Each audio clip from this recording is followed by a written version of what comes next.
Bonjour à tous. Aujourd'hui, pour cette nouvelle mini-vidéo, j'ai décidé de vous parler du sponsor et de la revue de jalons.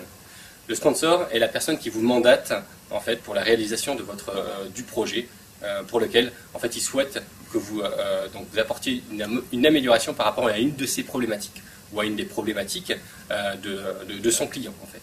Donc c'est la personne à qui vous aurez à rendre des comptes tout le long de votre projet DMAIC. Et justement, pour lui rendre des comptes, vous avez en fait un rendez-vous qui est planifié à chaque fin de phase, lors de justement de la revue de jalons, pendant laquelle en fait vous allez lui présenter les différents livrables, les différentes réalisations de votre projet.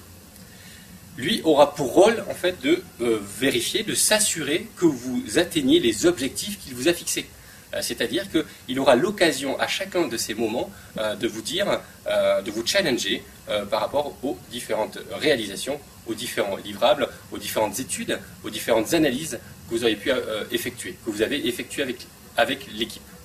Et donc ces revues de jalons, comme je vous l'indiquais, elles ont lieu à chaque fin de phase, et ces revues de jalons vont durer de une demi-heure à 1 heure en fonction du contenu, en fonction de l'enjeu, en fonction de la phase. En fonction donc de ce que vous aurez à y présenter. Par exemple, fin de la phase définir, le sponsor va attendre de votre part que vous lui présentiez le mandat de projet, forcément. Donc il y aura eu déjà au préalable certains échanges, puisque le mandat de projet, je vous le rappelle, c'est un document, c'est un livrable qui aura été initié notamment par ce même sponsor. Et à la fin du projet, vous-même, vous lui présentez en fait une version finalisée du mandat, validée par l'équipe. Donc ça, c'est un document qui sera présenté lors de cette revue de jalons. Autre revue de jalons, fin de phase mesurée.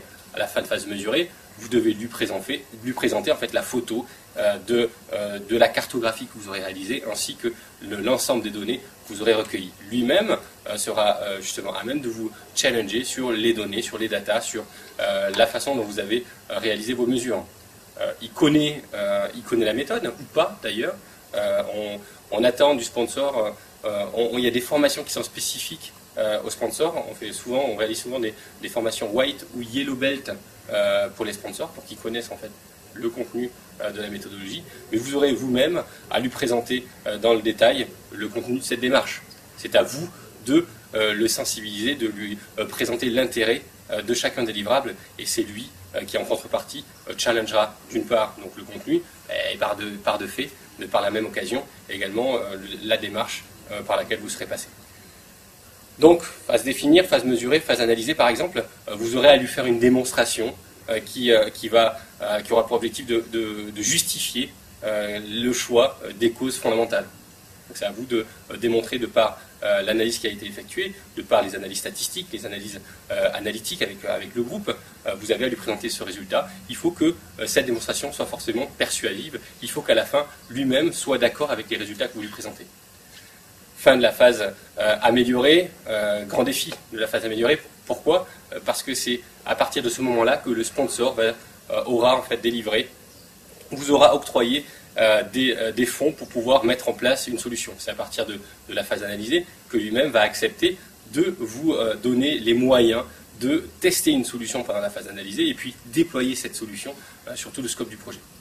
Et donc voilà, vous voyez que le sponsor a un rôle très très important pendant ces différents jalons. Vous-même, vous devez faire attention à, d'une part, sensibiliser, démontrer, former votre sponsor si jamais il n'a pas été. Vous devez faire attention à la façon dont vous présentez vos résultats. Il faut avoir une présentation qui sera plutôt pyramidale pour que lui-même comprenne très vite les différents résultats que vous avez obtenus pendant les différentes phases. On dit souvent qu'il faut garder ses amis près de soi, mais le sponsor encore plus. Pensez à bien vous assurer que votre sponsor vous suit tout le long du projet. C'est ce qui sera un facteur clé de succès de votre projet. Je vous dis à très bientôt pour une nouvelle mini-vidéo où je vous parlerai d'autres outils, d'autres concepts et puis d'autres méthodes liées à l'excellence opérationnelle. À très bientôt. Au revoir.